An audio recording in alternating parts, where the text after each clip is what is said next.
আজকে আমরা লগের এই অঙ্কটি শিখব। প্রথমে আমরা অঙ্কটিকে ভালো করে দেখে নেই।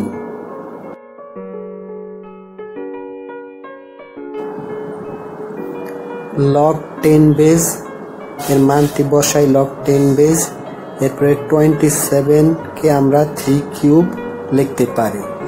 যেমন 27 ইকুয়ালস 3 ইন্টু 3 ইন্টু 3 অর্থাৎ 3 কিউব। আর এই রুটের পরিবর্তে আমরা কি লিখতে পারি? হাফ। প্লাসের প্লাস, তারপর লগ 10 বেজ 8 এর 8, মাইনাসের মাইনাস। লগ 10 বেজ 1000 কে 10 কিউব করা যায়, কারণ 1000 ইকুয়ালস 10 ইন্টু 10 ইন্টু 10, আর রুট উঠে গেলে হাফ বসে। এরপরে নিচে আছে লগ 10 বেজ 1.2 এর পরিবর্তে লিখতে পারি 12/10, আর আমরা জানি 1.2 ইকুয়ালস 12/10।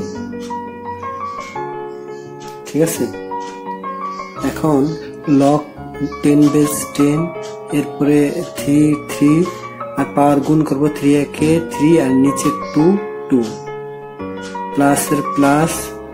লগ 10 বেজ 8 রে লেখা যায় 2 কিউব, অর্থাৎ 8 equals 2 into 2 into 2 equals 2 cube. মাইনাসের মাইনাস। লগ 10 বেজ 10 লিখলাম আর পাওয়ার কে গুণন করে দিলাম 3 একে 3 আর নিচে 2। এরপর লগ বেজ 10 12, আর যেহেতু ভাগ আছে তাই মাইনাস হবে, মাইনাস। তারপর আবার লগ 10 বেজ 10। ঠিক আছে, এরপরে আমরা জানি পাওয়ার লগের আগে বসে, তাই এই 3/2 কে আগে লিখলাম, তারপরে লগ 10 বেজ 3, এরপরে আবার পাওয়ার আগে নিয়ে আসলাম লগ 10 বেজ 2, মাইনাসের মাইনাস। আবারও পাওয়ার আগে নিয়ে আসবো 3/2 কে, তারপর লগ 10 বেজ, আর এখানে আছে শুধু 10। এরপর নিচে আছে লগ 10 বেজ, আর এই 12 কে ভাঙাইলাম, অর্থাৎ 3 ইন্টু 2 স্কয়ার মানে 4, অর্থাৎ 3 4 12, মাইনাসের মাইনাস। Log 10 base 10।